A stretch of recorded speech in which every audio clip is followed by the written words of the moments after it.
ప్రతి మనిషిలో రెండు వైపులుంటాయి. ఒక మనిషి చందమామ కింద నిశ్శబ్దంగా కూర్చునున్నాడు. ఆకాశంలో కనిపిస్తున్న చందమామలో ఒకవైపు వెలుగు మెరిసిపోతుంది, మరోవైపు చీకటి నిశ్శబ్దంగా నిలిచింది. మనుషులు అలాగే.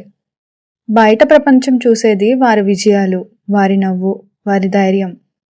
కానీ కనిపించినది కూడా ఉంది. మనసులోని సందేహాలు, ఓడిపోతాననే భయం, ఎవరికీ చెప్పుకోని మౌనమైన పోరాటాలు. వెలుగు వైపు అందరికీ కనిపిస్తుంది, చీకటి వైపు మాత్రం మనకే తెలుసు. వెలుగు ఎంత సహజమో చీకటి కూడా అంతే సహజం. మనలోని బలాన్ని మాత్రమే అంగీకరించడం కాదు, మనలోని బలహీనతను కూడా ఒప్పుకున్నప్పుడు మనము నిజంగా పూర్తి అవుతాం. చందమామకి చీకటి వైపు లేకపోతే ఆ వెలుగు ఇంత అందంగా కనిపించదు. అలాగే మనలోని నిశ్శబ్దమైన పోరాటాలే మన విజయాలకు విలువిస్తాయి. కాబట్టి మీకు కూడా ఎప్పుడైనా నాలో ఏదో తక్కువ ఉంది అనిపిస్తే ఆకాశం వైపు ఒకసారి చూడండి. చందమామ పూర్తిగానే ఉంది, మీరు కూడా పూర్తిగానే ఉన్నారు.